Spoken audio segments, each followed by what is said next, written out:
Assalamualaikum warahmatullahi wabarakatuh. Di sini kelompok 5 akan menjelaskan tentang pengembangan silabus mata kuliah perencanaan pembelajaran. Perkenalkan, nama saya Nining Baroro, NIM T2019-4042. Di sini saya akan menjelaskan tentang prinsip pengembangan silabus. Yang pertama, ilmiah, yakni keseluruhan materi dan kegiatan yang menjadi muatan dalam silabus harus benar dan dapat dipertanggungjawabkan secara keilmuan.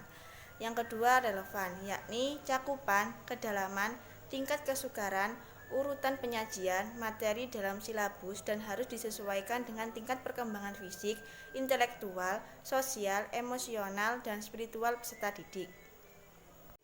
Yang ketiga yakni sistematis, yaitu komponen-komponen silabus saling berhubungan secara fungsional dalam mencapai kompetisi. SK dan KD merupakan acuan utama dalam pengembangan silabus.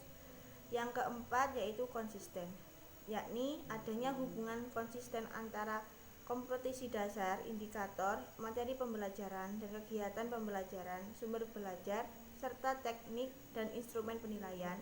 Dengan prinsip konsisten ini, penilaian materi pembelajaran, penetapan strategi dan pendekatan dalam kegiatan pembelajaran, penggunaan sumber dan media pembelajaran, serta diarahkan pada pencapaian kompetisi dasar dalam rangka pencapaian standar kompetisi.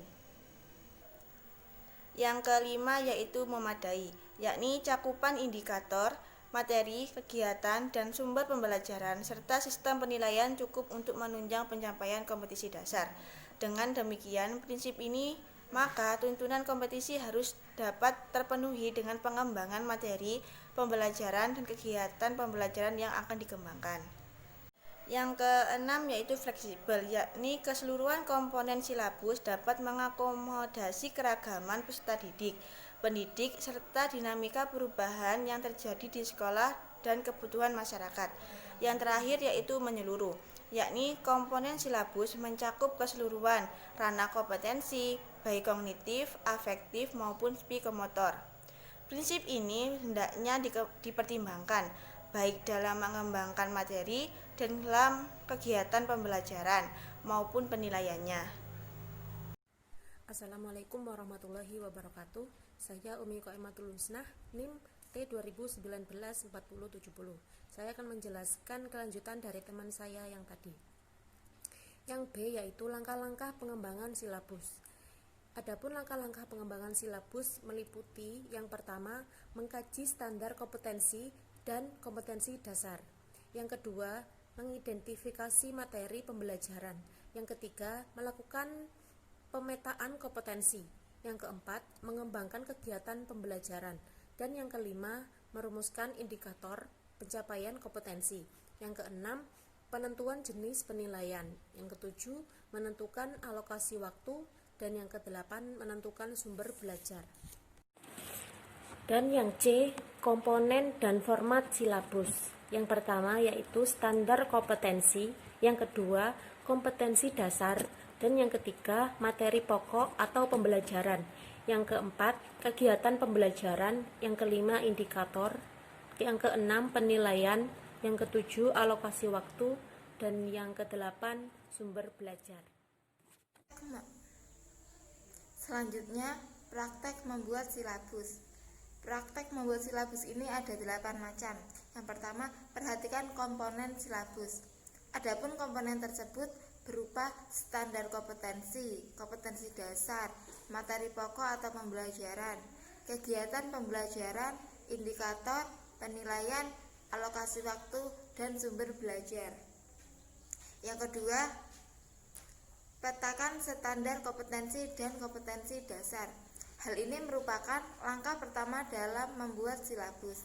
Yang ketiga, pilah dan tentukan materi pembelajaran yang sesuai dengan kompetensi dasar. Selanjutnya, merancang kegiatan pembelajaran, seperti membuat kegiatan pembelajaran semenarik mungkin sehingga dapat memotivasi siswa untuk terus belajar. Nomor 5, tentukan indikator pencapaian agar lebih mudah merancang penilaian. Indikator tersebut meliputi sikap, pengetahuan, dan keterampilan. Selanjutnya, tentukan jenis penilaian. Penilaian seperti ini dilakukan untuk mengkaji ketercapaian kompetensi dasar dan indikator oleh peserta didik. Alat penilaiannya dapat menggunakan tes tulis, tes lisan, tes proyek, dan sebagainya. Nomor 7, alokasi waktu kegiatan pembelajaran. Maksudnya di sini ialah perkirakan waktu rata-rata bagi peserta didik untuk menguasai kompetensi dasar. Yang terakhir, tentukan sumber belajar yang akan digunakan, yakni menentukan sumber belajar didasarkan pada standar kompetensi dasar, materi pokok atau pembelajaran, kegiatan pembelajaran, dan indikator pencapaian kompetensi. Sekian, terima kasih.